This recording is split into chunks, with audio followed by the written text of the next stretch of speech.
¿Qué tal amigos? Bienvenidos una vez más a Café Coloquio. Con ustedes, Mauricio Aguirre y Raúl Cortés.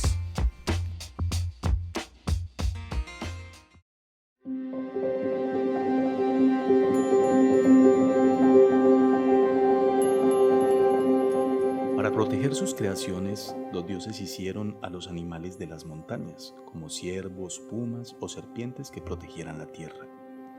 Tras esto los dioses mayas crearon a los hombres. Primero probaron crearlos con barro, pero duraban poco tiempo con vida, ya que las lluvias hacían que el barro perdiera la forma.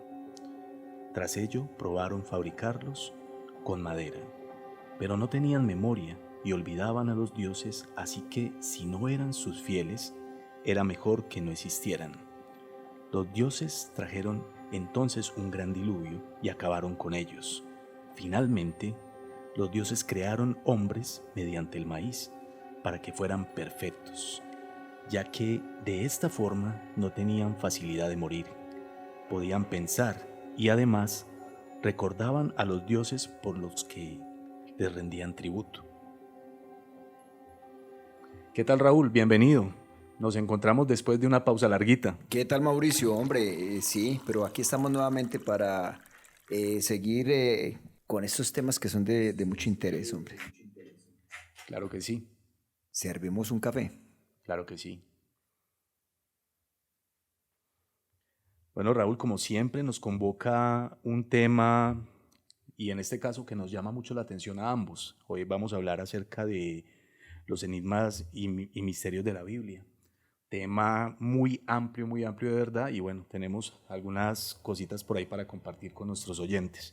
Hombre, es un tema muy interesante, Mauricio y oyentes, porque siempre va a suscitar bastante interés cuando hablamos de este libro sagrado. Entonces, yo te invitaría a que miremos qué es la Biblia, o sea, tratemos de mirar qué es ese volumen de textos sagrados y cómo se configuró. Claro que sí, vamos a contextualizar entonces cuando hablamos de Biblia, ¿de qué se trata? Ve, Mauro, hablamos de una recopilación de textos que en un principio eran documentos separados y yo quisiera pues comentar algo y era que en aquel tiempo, estamos hablando de muchos años atrás, eh, eran textos escritos en papiros y en pergaminos, ¿cierto? Entonces el Pergaminos, papiro era una especie de papel que se hacía con esta planta que crecía a las orillas de los ríos y más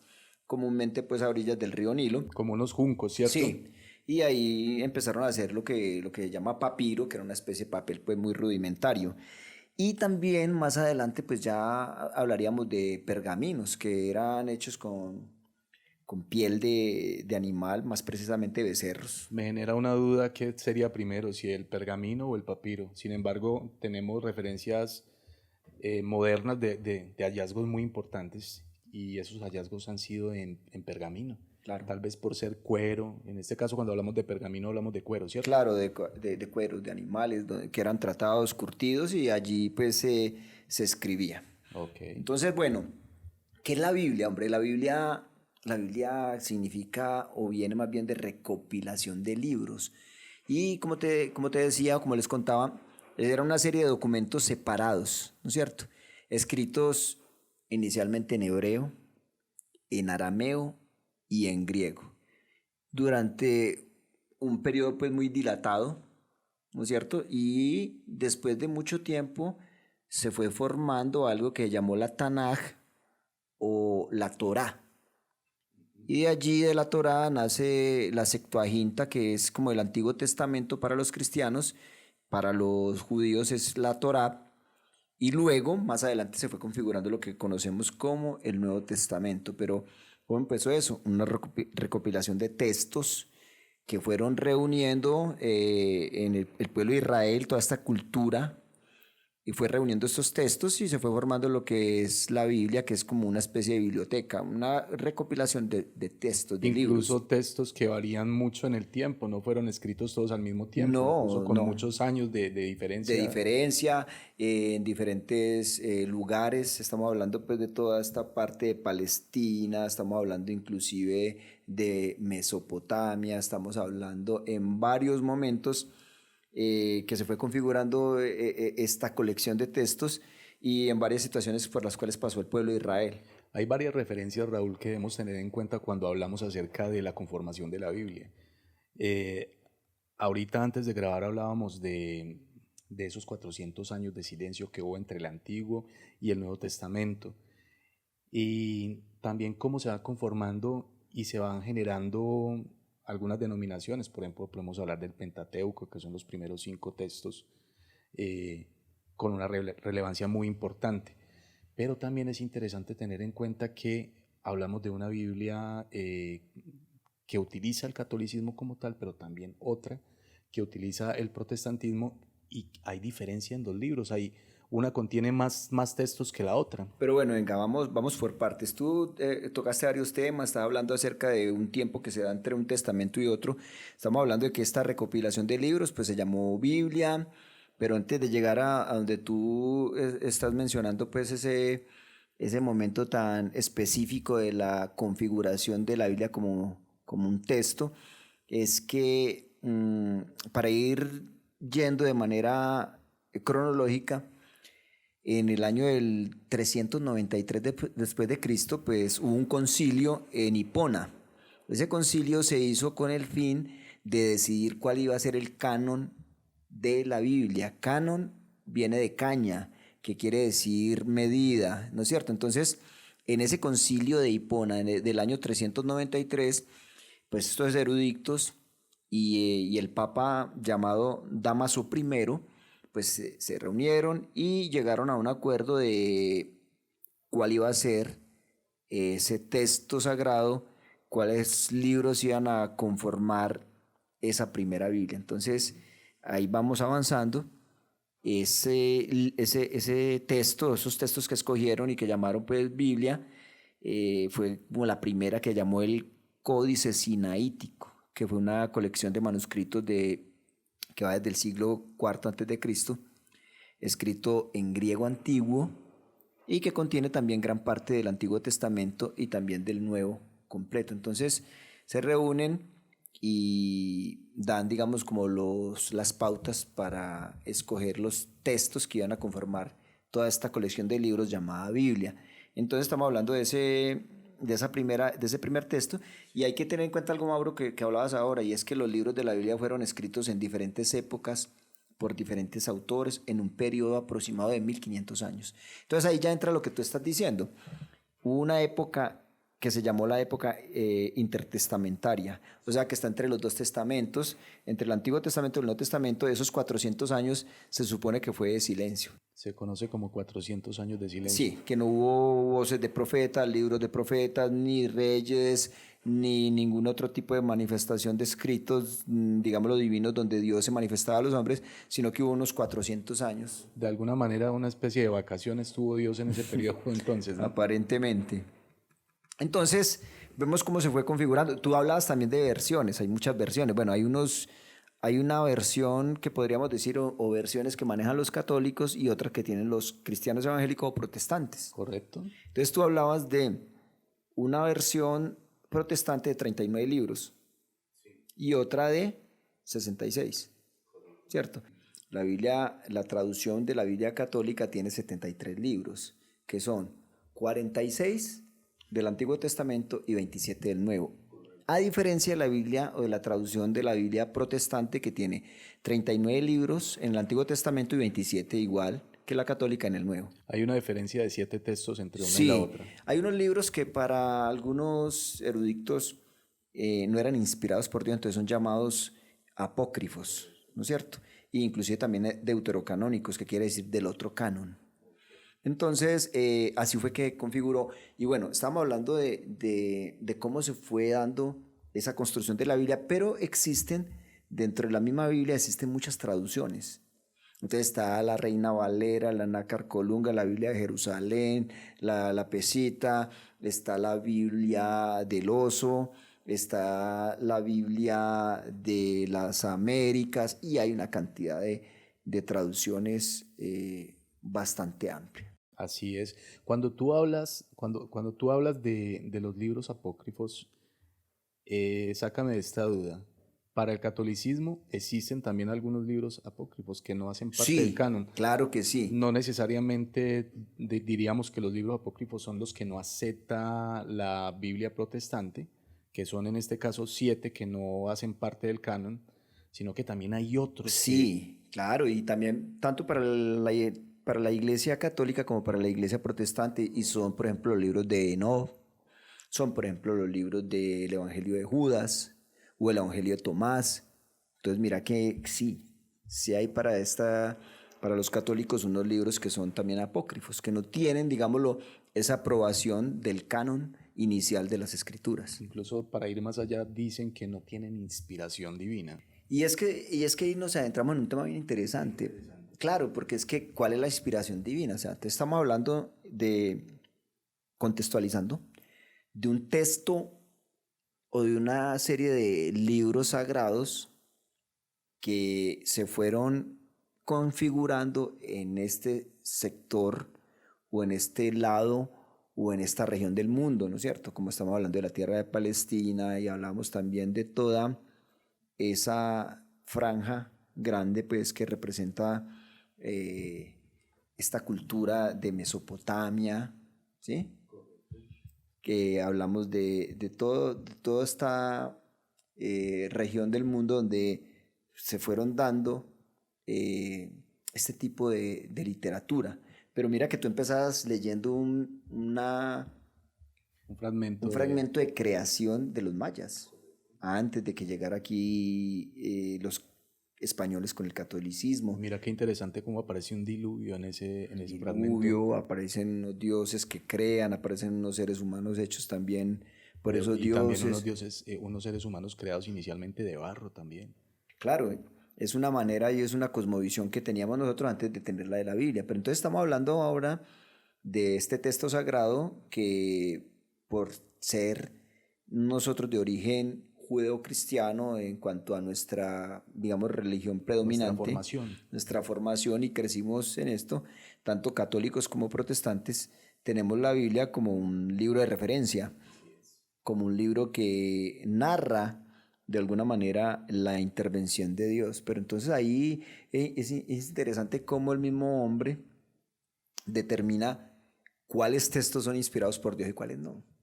Y también hay que tener en cuenta el instante histórico, el momento histórico en el que se está llevando a cabo esta selección, las normas y pautas que regían la sociedad en ese momento y a qué le estaban apuntando o apostando en el momento de conformar, cuáles eran sus conveniencias, tal vez, pues la idea no es herir susceptibilidades, pero es una realidad, Raúl.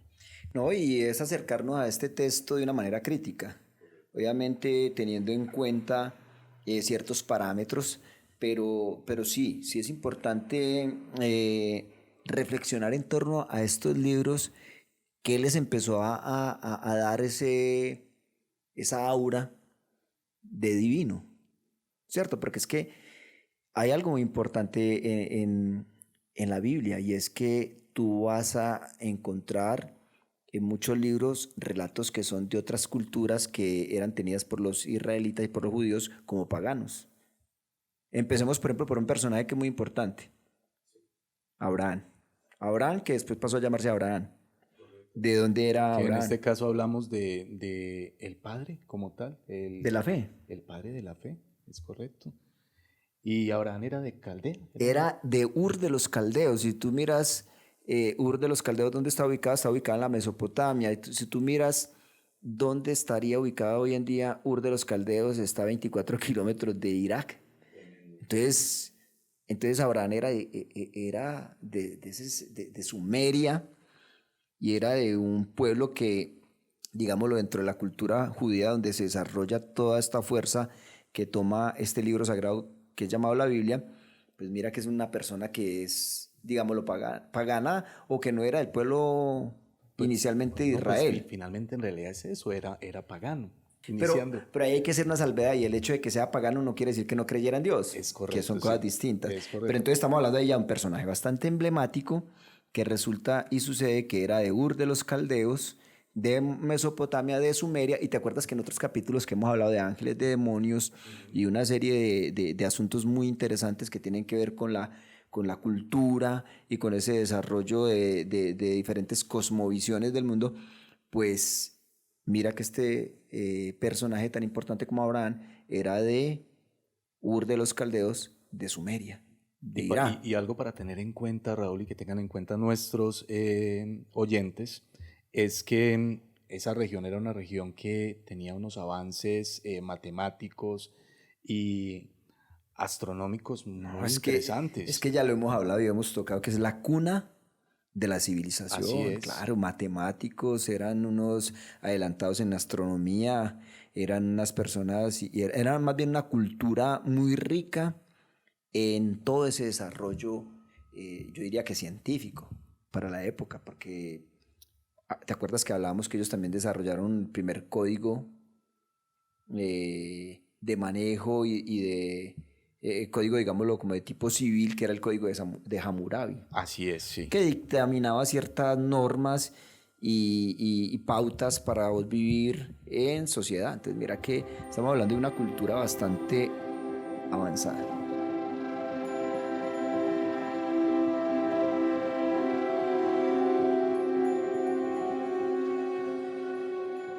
Bueno, teniendo en cuenta que más o menos de esta manera se conforma lo que es el canon de las escrituras, lo que pasa a ser conocido como Biblia, Sí. vamos a hablar entonces de los enigmas que rodean la Biblia. Bueno, pero entonces ya contextualizándonos en lo que es las Sagradas Escrituras, la Biblia o biblos, que es en griego, que quiere decir recopilación o colección de libros. Hemos hablado ya de que hay varias traducciones, que hay unas traducciones que manejan los católicos, otras los protestantes, que tienen unos libros básicos, pues, como tú lo decías ahora, el Pentateuco, que son los primeros 5 libros de la Biblia del Antiguo Testamento, de lo que Sí. llaman los judíos la Torá, que es el Génesis, Levítico, Número y Deuteronomio. Entonces, en ese marco donde estamos ubicando la Biblia y estos textos sagrados, pues hombre, se dan una serie de situaciones muy enigmáticas y misteriosas. Así es. Hay algo que a mí me llamó mucho la atención, y es que antes de Eva existió otra mujer. Así es, ¿Cómo se llamaba? hablamos de Lili. A mí me descrestó bastante ese asunto, porque uno trata de aceptar como palabra de Dios, que eso también yo quiero que lo lleven. Ahora miramos si la Biblia es la palabra de Dios o contiene la palabra de Dios. Una referencia bien Es interesante interesante. de la que hablamos hace un momento, Pero es verdad. entonces a mí me llamó mucho la atención el darme cuenta de la existencia de esta mujer antes que Eva. Así es. ¿Te recuerdas que lo hablábamos hace algunos días? Hace meses, Y hace ya unos meses. sí, hace algunos meses y tú me decías, pero ¿qué referencia tienes de eso? Y te Bueno, mandé el versículo. Mauro, comentanos quién era Lili. Mira, se trata de lo siguiente. Según el mito de la creación, en este caso hablamos del mito bíblico como tal, se dice que creó Dios a Adán. Y al ver que estaba solo, dijo, pues voy a hacerle compañía a Adán. Una ayuda idónea, como Una dicen. ayuda idónea, como dicen, y entonces creó Dios a Lili. Pero hay una diferencia entre el texto que conocemos de Eva y el de Lili, y es que Adán fue creado por Dios de barro y le infundió el aliento de vida a Dios a Adán, y hace exactamente lo mismo con Lili.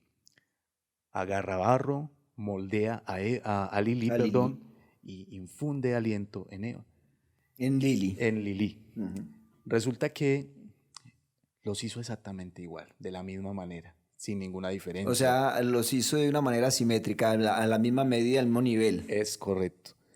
Al parecer, Adán pretendía que Lili se sometiera a él, que él era pues como la primera creación y debía ella estar bajo... Como lo que dice, que es la cabeza y que la sacó de una Es costilla. correcto. Pero Lili no se sometió a Adán, dijo, no, no puede ser porque es que yo soy igual a ti. Y empieza una confrontación, según el texto, entre Adán. Y Adán estaba molesto porque Lili no se sometía. Y dice el texto que incluso el mismo Dios también no estaba muy de acuerdo con lo que pasaba con Lili. Se dice que Dios le manda una razón a Lili donde le dice, si te arrepientes y te sometes, pues puedes continuar en el paraíso. A esto hace caso omiso Lili y pasó algo muy interesante según pues el mito y es que ella pronuncia el nombre de Dios, lo cual estaba prohibido. Y cuando pronuncia el nombre de Dios se desata un poder tan enorme que dice que ella fue elevada por los cielos y obtiene un gran poder. Es tanto el poder que Lili sale de este lugar donde era conocido como el paraíso y incluso es enviado un ángel de Dios a buscar a Lili. En este caso le dice, si te arrepientes puedes volver al paraíso, pero este ángel falló en su comitiva, pues en lo que mandó, en lo que le dijo Dios que hiciera. Y ya pues finalmente entonces se genera la segunda creación, que en este caso es Eva, que tiene una gran diferencia porque se dice que fue sacada de una costilla.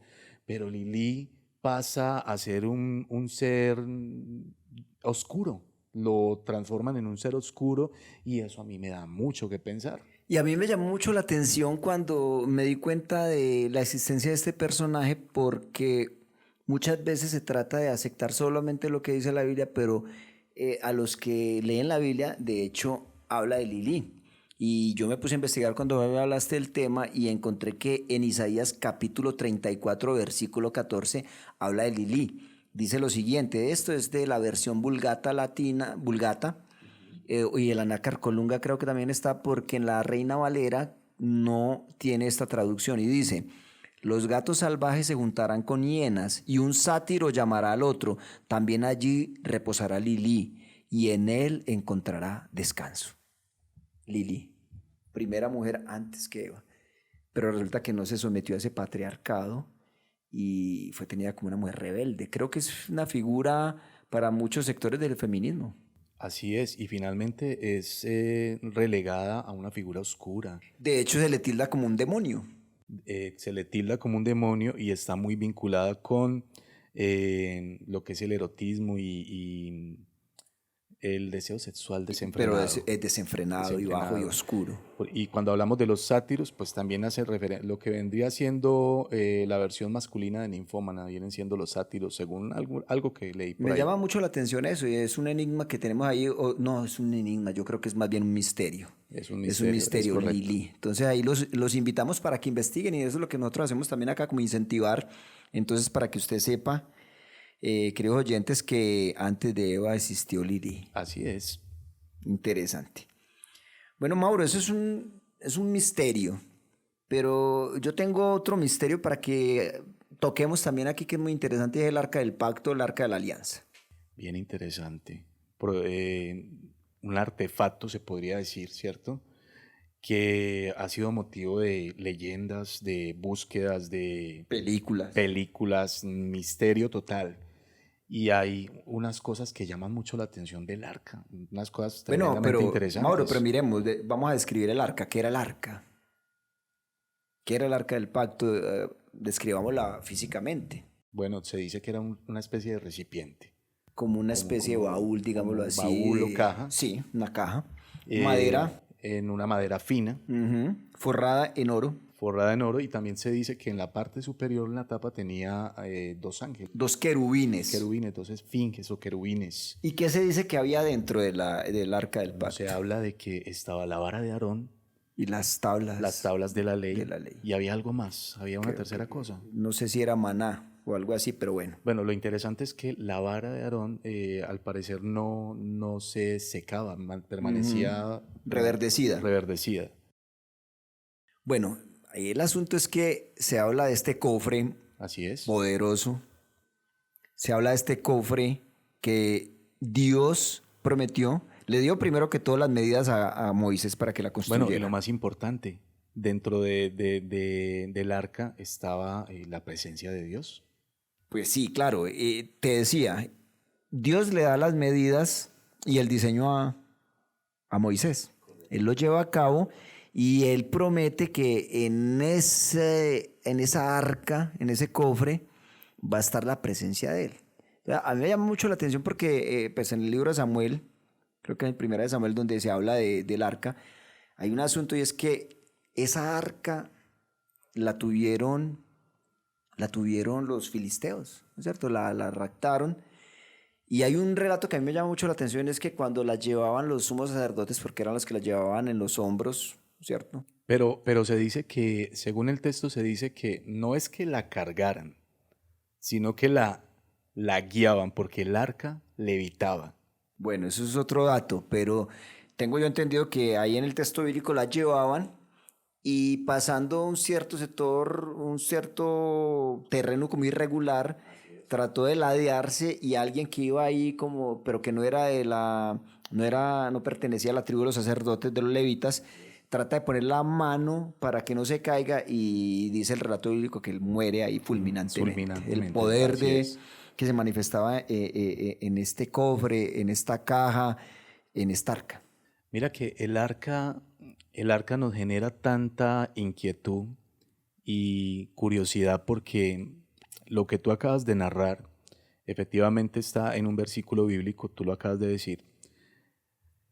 Y esta persona que intentó tomar o no permitir que se cayera el Evitar que se arca, cayera el evitar que se arca, sí. cayera, pues muere inmediatamente fulminada. Fulminado. Y era únicamente los de la tribu de Leví, Los levitas. los levitas, que eran los sacerdotes destinados, quienes podían manipular de alguna manera o se dice que guiarla porque se dice que el arca levitaba, Raúl. Bueno, eso es otro Es dato algo, ahí es algo curioso. bien interesante que te lo y en verdad por ahí lo descubrí. Pero bueno, mira Pero algo. ¿qué pasaba con los levitas? ¿Ellos qué tenían? ¿Por qué ellos sí podían y los otros no? Y hay una vaina bien misteriosa en la indumentaria que ellos manejaban, Bueno, de los sumos de sacerdotes. los sumos sacerdotes. El pectoral. El pectoral de plomo y ¿qué es lo que protege?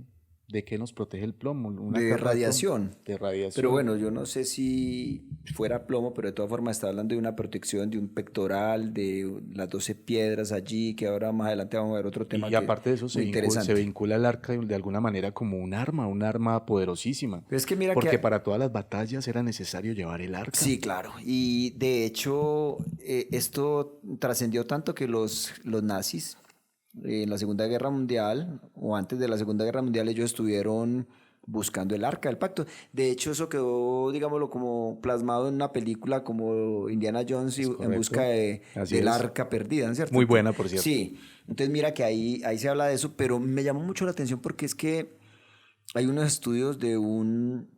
Pero discúlpame, Raúl, hacemos un paréntesis antes de que hables de los estudios. Hay otro texto también donde el arca es robada por un pueblo enemigo. Claro que no sé si fueron los filisteos. ¿Recuerdas que mientras tuvieron el arca en su poder, estos empezaron a sufrir Unas enfermedades como en la piel. de unas enfermedades en la piel? Claro. Y los ídolos que ponían al lado aparecían el otro día sin cabeza o decapitados, pues. Y cómo la envían el arca montada en unas vacas, creo, para devolvérselas porque estaban ya asustados con eso, se estaban muriendo. Y cuando hablamos ahorita del asunto es que es muy similar, según la narrativa es muy similar. Las enfermedades de la piel, como las Con esa narra, radiación. con la radiación, son cosas como parecidas. Entonces, bueno, el asunto es que es misterioso y aquí podríamos pues especular muchas cosas, pero de Sí. que es bien enigmática, es bien enigmática. Pero tú Podríamos tienes hablar... una investigación por ahí bien Sí, interesante. hay un personaje muy interesante en una universidad de Tel Aviv, o sea, en Israel. Es un señor, un científico estudioso pues, del tema que es de apellido. El nombre de él inclusive es Israel, imagínate, Israel Finkelstein. Este Israel Finkelstein de la Universidad de Tel Aviv empezó a investigar bastante acerca del Arca del Pacto, de la Alianza. Entonces empezó a estudiar mucho el libro de Samuel. ¿Y qué descubrí ahí? Que el último lugar donde se supo que estuvo el arca del pacto fue en el templo de Jerusalén. Se dice que allí, mira que lo que te estaba diciendo, el arca es recuperada de manos de los filisteos que la habían raptado, ¿no es cierto? Entonces en el libro de Samuel dice que es recuperada y es llevada al templo de Salomón, ahí en Jerusalén, donde termina almacenada, que es el término, en el templo de Salomón. Es lo último que se sabe. Ahí estuvo durante 20 años y ya no se supo más. Pero mira que las investigaciones que hacía este señor que acaba de mencionar, él dice que el arca de la alianza estaba vinculada con cultos politeístas, o sea, con culto a otros dioses Sí. de la región de Canaán, donde adoraban a dioses como a Baal y a otro dios que llamaba El. Entonces se dice que en las primeras encarnaciones de Yahvé, estamos hablando de Yahvé, Jehová o Yahvé, dicen que no era la deidad invisible y universal que conocemos hoy en día de esta tradición religiosa, sino que se dice que adoptaba la forma de un toro y gozaba de la compañía de una consorte llamada Acera. Entonces, la supuesta diosa madre y pareja de Yahvé, ¿cómo te parece? Esto es lo que decían. Entonces, según esta teoría, Bueno, y estamos hablando de que esta es una investigación de un erudito de Israel, ¿no? es de una universidad de Tel Aviv. Entonces, él lo que hizo fue empezar a recabar información y parece ser que esta imagen del arca de la alianza está relacionada también con o vinculada con unos cultos politeístas o de alguna manera paganos. Bien interesante, qué dato tan interesante. Y bueno, la idea no es de pronto herir susceptibilidades, No, pero estamos aquí planteando, pues, y no es la última palabra tampoco, ni estamos pontificando nosotros acá, pero resulta que, ¿sabes qué hacían estas religiones paganas con este, digamos, artefacto o esta reliquia? Era que allí transportaban y hacían ritos de idolatría y al parecer en esa arca transportaban ídolos y dioses. bueno, el arca como tal, súper misterioso. Bueno, y no, Yo creo que, el rastro que le tiene fue que estuvo en el templo de Salomón, ahí en Jerusalén, que creo que lo llevó Josías. bueno, también lo que decías ahorita, se dice que terminó en manos de los nazis, ¿no? No terminó en manos de los nazis, sino que los nazis la estaban buscando porque creían que era un arma muy poderosa. Pero de eso sí hay referencia. ¿Qué? De eso sí hay Que la referencia. buscaron, No, sí, pero sí. que la hayan encontrado, no. No eso, por eso te De- digo yo, de- que sí hay referencia de que están muy interesados en Sí, este porque tipo ellos lo tenían como si de fuera... reliquias. Sí, y ellos pensaban que era un arma, después del cáliz sagrado, que era una arma, pues, poderosa. Sí. Como también algo que se me viene a la mente en este momento, cómo se desconfigura por completo esa cruz nazi o La esvástica. esvástica que en realidad es un símbolo tibetano, si no me equivoco, y las puntas son hacia el otro lado, ¿no? Los brazos van en dirección al sol. Y tiene un significado Sí, es completamente diferente, sino diferente a que lo los nazis lo tomaron como un símbolo de poder, porque es un símbolo de poder. Así Entonces, es. cerrando el tema del arca del pacto o de la alianza, pues lo último que se supo fue que estuvo en el templo, almacenada en el templo de Salomón en Jerusalén, y hay ya muchas especulaciones, porque inclusive la iglesia ortodoxa católica de Etiopía, ellos decían que la tienen ahí en uno de sus templos, pero bueno, son solo especulaciones. Eso en cuanto al arca del pacto. Así es. Y bueno, Raúl, es que la Biblia está llena de una cantidad de misterios y Enigmas, como lo enigmas como decimos. tal. A mí se me ocurría uno, pero yo considero que esto probablemente es para un programa completo y es el Éxodo. Eh, una cantidad de cosas pues o sea, que tienen que ver con este asunto del Éxodo, pero como te digo, es un tema demasiado amplio dentro del texto bíblico. Pero hay algo que me llamó mucho la atención de lo que me hablas ahorita y es de el Urín y Tumín. A mí también me llama mucho la atención este asunto del Urín y el Tumín porque, bueno, estamos hablando de una religión que está cobrando fuerza, que está cogiendo fuerza con Moisés, con la constitución de las 12 tribus. Es una religión teocéntrica, o sea, que tiene a Dios como el centro y que buscan siempre la orientación de Dios, pero resulta, hombre, que el Urín y el Tumín me llama mucho la atención, y es que Urín y Tumín eran dos piedras, ¿sí? Eran dos piedras que, digámoslo, traduciendo Urín y Tumín significaba literalmente luces y perfecciones. Urín y Tumín, luces y perfecciones. Entonces, Ok. sí, las dos palabras son hebreas, ¿cierto? Entonces comienzan como con la primera y la última letra del alfabeto respectivamente, Urín y Tumín. Empiezan con la primera y la última letra del alfabeto hebreo. Entonces, ¿qué es interesante? Para el que quiera buscar, se hace referencia en Éxodo, en el capítulo 28, en el versículo 30, y en Levítico, en el capítulo 8, versículo 8. Entonces, ¿qué pasaba con estas piedras, Urín y Tumín? Tú hablaste ahora de los sumos sacerdotes. Habían unos sumos sacerdotes que eran de la tribu de Leví, que eran los que oficiaban en el templo, que eran los que hacían los sacrificios a Dios y que eran los que oficiaban, digámoslo, de ese, valga la Todo el redundancia, ritual, pues, ese como rito, tal. sí, iba a decir, valga la redundancia porque iba a decir ese oficio sagrado, pero como tú dices, ese ritual sagrado, ellos eran los que lo hacían. Resulta que cuando el pueblo de Israel, que es llamado, autodenominado el pueblo de Dios, cuando tenían una duda acerca de cuál era la voluntad de Dios, ¿qué hacían? El sumo sacerdote sacaba de su pectoral estas dos piedras llamadas Urín y Tumín. Las tiraban para ver de qué manera tomaban decisiones cuando no tenían clara cuál era la voluntad de Dios. Qué interesante, porque se asemeja mucho también a otras denominaciones religiosas, incluso de este lado, que tiraban era huesos, ¿no? Sí, es que muchas culturas han manejado ese tipo de artes, digámoslo, y te voy a decir cómo se llama eso. Cleromancia.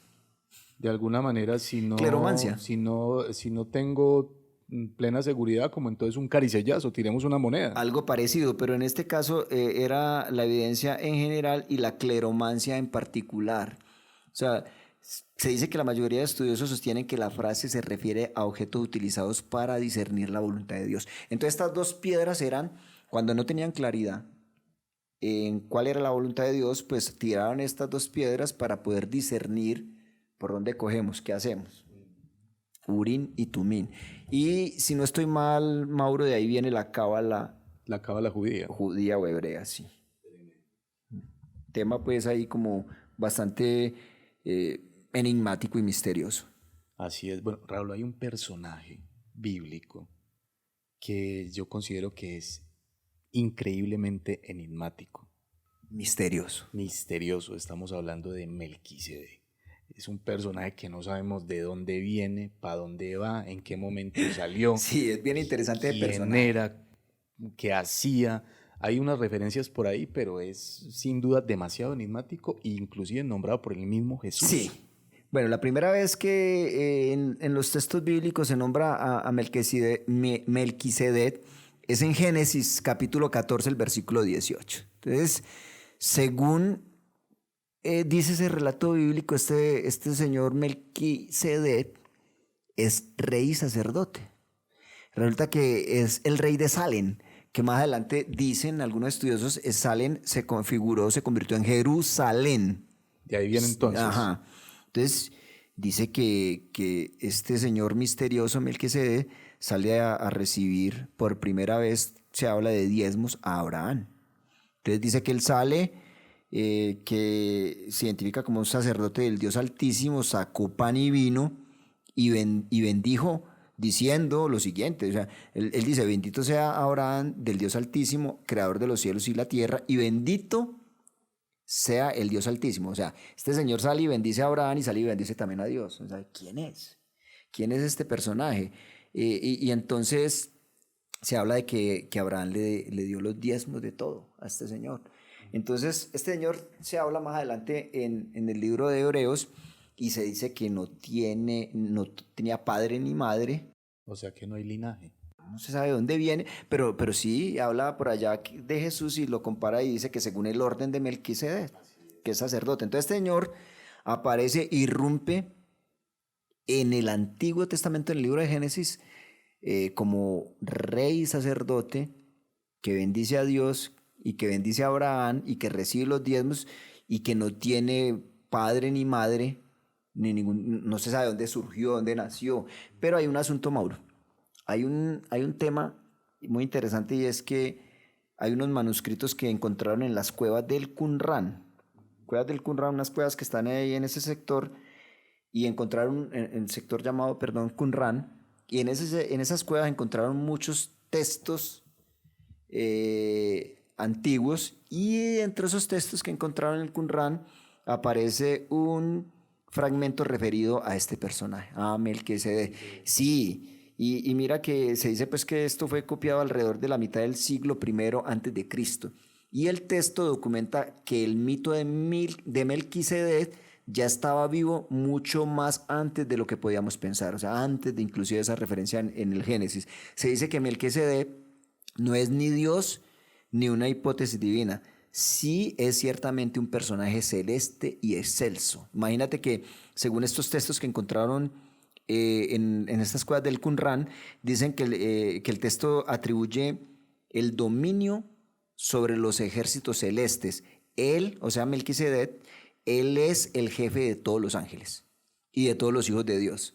Además, él es quien conduce la batalla contra Belial, que es un demonio, contra Belial y los espíritus de su lote, y quien ejecuta la venganza divina contra ellos. Melquisedec es descrito con los mismos rasgos, ¿sabes de quién? Del Mesías, de Jesús.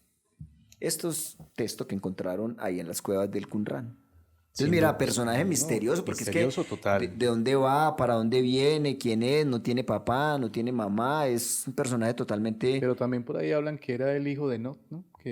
Hay varias Hay especulaciones, varias especulaciones al pero respecto, pero sí es un personaje sin duda misterioso, muy enigmático, llamativo. totalmente. Ahí, en el caso de Melquisedec, mucho de qué hablar o qué investigar. Y sin duda, pues un referente bastante importante en el tema que nos convoca, que es lo enigmático y lo misterioso Enigmas, misterios. de la Biblia como tal, ¿cierto? Raúl, hay algo bien interesante que me ha llamado a mí la atención y es ¿qué pasó en esos años perdidos de Jesús? También hay Otro misterio, otro misterio, enigma. otro enigma. O sea, escuchamos de Jesús como siendo un niño y de un momento a otro hasta los 30 y algo dejamos de saber de Jesús. Bueno, se dice lo que tú comentas, es que se perdió cuando era pequeño allá en el templo y que María y José se asustan y lo ven allá hablando con Con los eruditos. con esos eruditos y gente pues que sabía bastante de la Torá y de ¿Quién es esos este profetas. niño que conoce también las Eso. escrituras? Y de ahí no se vuelve a saber nada. Pero incluso hay un texto que dice que Jesús entró a la sinagoga como de costumbre. Entonces de ahí dicen que si era como de costumbre era que él lo hacía en el transcurso, digámoslo, de su adolescencia hasta los 30 años. Pero no, de todas maneras, sí existen muchos mitos y mucha especulación acerca de que Jesús, esos años perdidos de Jesús, Jesús estuvo en la India y que era como el Buda, que Así pudo haber es. sido el Buda, Así y que es. aprendió todas esas artes de hacer milagros, de caminar sobre el agua y de hacer esa serie de prodigios y maravillas. Es una especulación.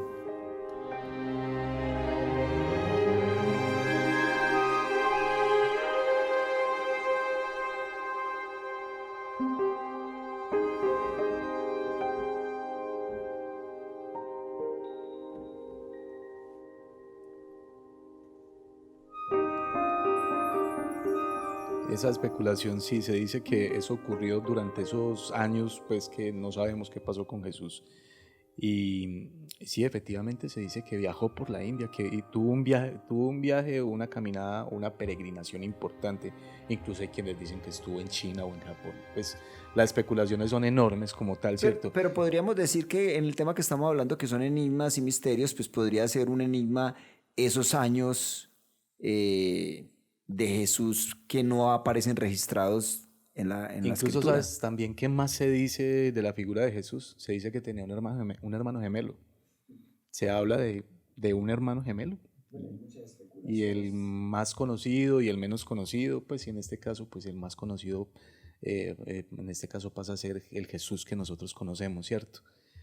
Algo que también me parece realmente muy interesante es, Raúl, Jesús era de Palestina.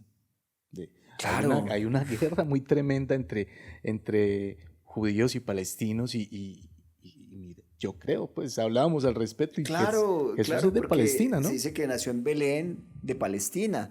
Inclusive hay un cántico, un coro por allá muy emblemático que dice que tierra bendita y divina es la de Palestina donde nació Jesús. Sin duda alguna, personaje que obviamente nos llama mucho la atención y aparte de eso, como hablábamos al principio, hemos crecido con la figura pues del cristianismo y de Jesús como tal, pero un personaje que parte la historia en dos. Claro, Mira total. cómo hablamos de antes y después de Cristo, o sea, AC o DC. podemos hablar de, yo creo que uno de los mayores gigantes de la historia, con el poder de haber partido la historia en dos. Y hay algo, Raúl, de lo que yo quisiera hablar y repito nuevamente una frase que dije ahorita y es, no pretendo yo en ningún momento herir susceptibilidades porque pues muchas personas tienen sus creencias, ¿cierto? Y nosotros tratamos de ser más bien parciales, personas Imparciales. imparciales Y y respetuosos también. respetuosos en esto, sin en ningún momento queriendo ser irreverentes ni mucho menos, pero hablamos de un Dios del Antiguo Testamento que yo veo como violento, Eso, vengativo, yo creo que es otro enigma incluso y otro misterio. sanguinario. Sí, claro. Es Es que todo lo contrario a lo que nosotros veríamos como una figura de amor, de ese padre que protege, ¿no? Algo completamente distinto. bueno, Pues, ese podría ser otro mismo misterio, es decir, pareciera ser que el Dios del Antiguo Testamento es diferente al Dios del Nuevo, donde el Dios del Antiguo Testamento, como tú dices, a mí hay algo que me llama mucho la atención y es que Él pide sacrificios de sangre. Estamos hablando de animales, pero de todas formas sangre, y yo me imagino de pronto ese altar donde el sumo sacerdote presidía estos sacrificios y se habla de que degollaban estos animales, se regaba la sangre, quemaban las vísceras. O sea, estamos hablando de sí, un escenas espectáculo grotescas. grotesco donde quemaban esas vísceras, esa sangre y ese humo dice que subía con olor fragante a Y Dios. que era agradable Y, para Dios, exacto, la que le agradaba. sangre. Y además también de eso se habla de ciertos asuntos que pasaba cuando conquistaban pueblos paganos y que inclusive daba la orden de acabar hasta con las mujeres, con los niños y a filo de espada a todos. Sí, recuerda que hubo una amonestación de parte de Moisés Moisés.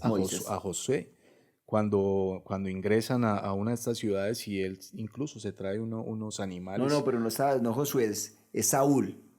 Estás hablando de Ah, sí, Saúl. es Saúl, qué pena, sí. Y hay una amonestación donde dicen, pero ¿por qué te trajiste eso? Si la orden era acabar con todo. Y estás diciendo algo muy interesante, la orden era matar mujeres, niños, ancianos, Animales. animales, arrasar absolutamente con todo. Y llama mucho la atención. Qué tremendo Mauro, lo que cómo... pasa es que de la teología le pueden dar explicaciones y decir que porque era acabar con el germen del mal y todo eso, pero sí es muy evidente que por momentos y en muchas situaciones de textos del Antiguo Testamento se ve un Dios que habla inclusive de venganza, de destrucción, de la ira de Dios que cae sobre todos. Y ya en el Nuevo Testamento vemos a Jesús hablando de un Dios que es amor. Imagínate que lo define así, Dios es amor, dice él en el Evangelio de Juan, Llamó tanto Dios al hombre que entregó a que su entregó hijo. a su hijo. Entonces parece ser, y bueno, yo quiero entrar aquí, como tú dices, no estamos nosotros especulando, pero sí estamos haciendo una reflexión en torno a los misterios y a los enigmas que tiene este libro sagrado, y es que hay una creencia de que Jehová era un Dios suplantador del verdadero Dios, que por eso era vengativo, sanguinario y que exigía Sangre, sangre y de esa sacrificio, sangre como que alimentaba su, digámoslo, su ser. tremendo. Hay esas, y lo dejamos para que yo creo, y ojalá que los que nos estén escuchando de pronto conozcan o investiguen, pero hay una posición de ciertas personas que dicen que Jehová, el Dios del Antiguo Testamento, era un usurpador y era un Dios que estaba usurpando al verdadero Dios. Y se habla de que el Nuevo Testamento, pues estábamos hablando del Dios que es amor, del Padre que tiene una relación estrecha con Jesús. Así es, porque como decías ahorita, pues desde la parte teológica se puede pues como justificar una cantidad de cosas. Claro. Incluso decimos, bueno, pues es que la paga del pecado es la muerte. Es la muerte. Y para que haya muerte, pues debe haber derramamiento de sangre. Entonces hay como ese negocio donde, bueno, pues no te mueres tú, pero hazme un sacrificio.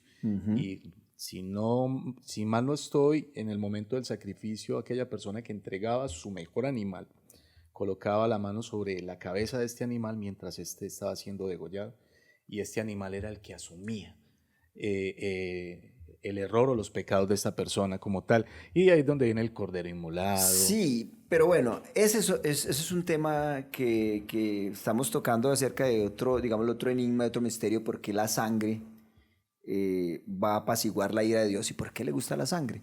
Pero hay otra figura ahí misteriosa o enigmática y es el chivo expiatorio, que todo el mundo conoce ese término, ¿no es cierto? Así es, sí. Ese asunto del chivo expiatorio a mí también me llama la atención porque era un animal, un chivo que cogían literalmente y el sacerdote le imponía las manos, como tú dices, al chivo y cargaba a ese pobre chivo con todos los pecados del pueblo y lo echaban fuera del pueblo a vagar por el desierto que muriera. Me imagino el animal cargando todos los pecados. Tremendo. Y ahí es donde viene, para los que no sabían, el asunto del chivo expiatorio.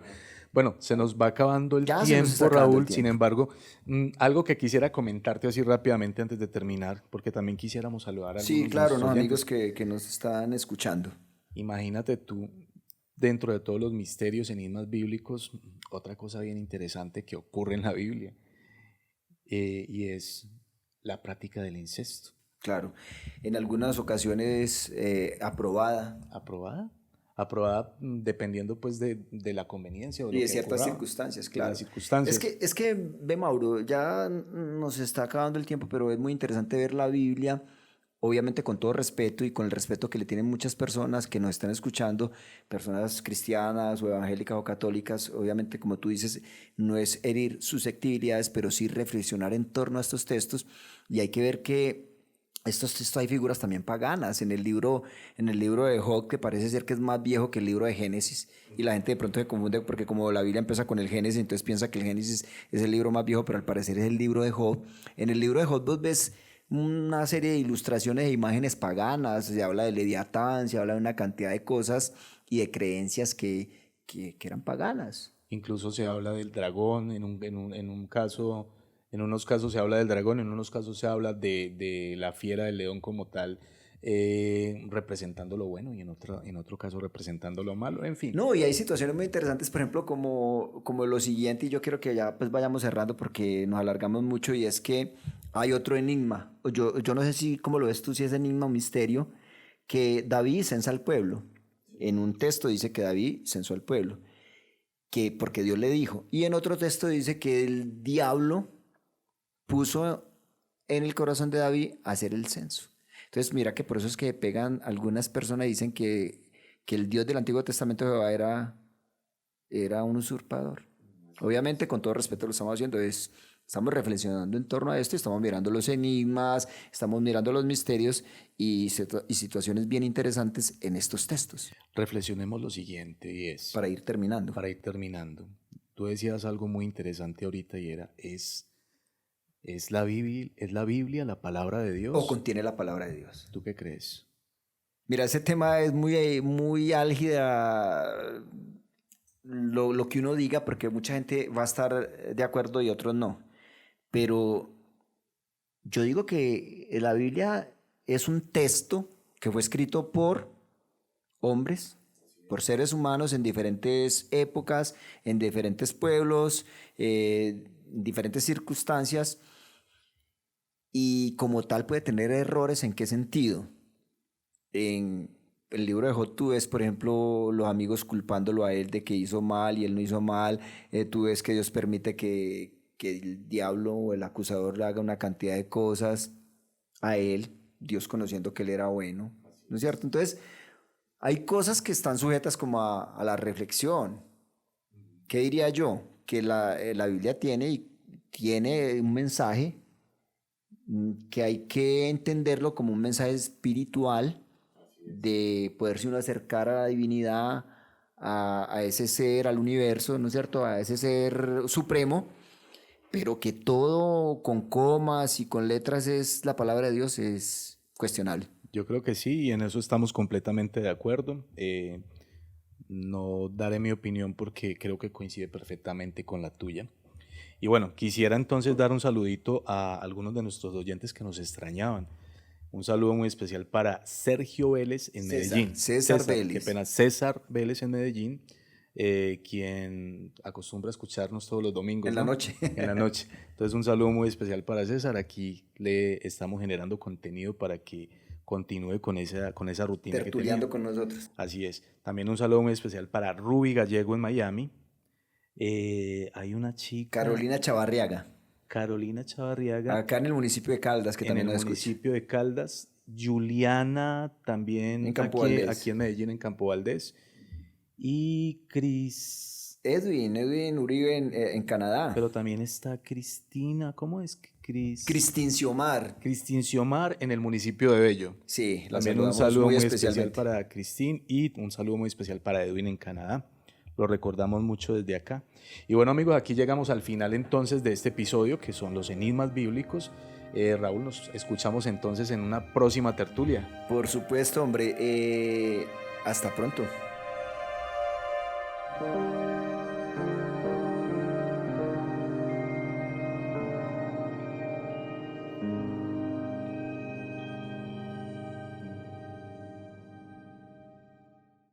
Acabas de escuchar Café Coloquio Podcast. No olvides suscribirte en nuestras redes sociales. Nos puedes encontrar en Facebook como KFE Coloquio Podcast y en Instagram igualmente como KFE Coloquio Podcast. No olvides buscarnos también en YouTube y recuerda que estamos en las principales plataformas de streaming. Hasta un próximo episodio.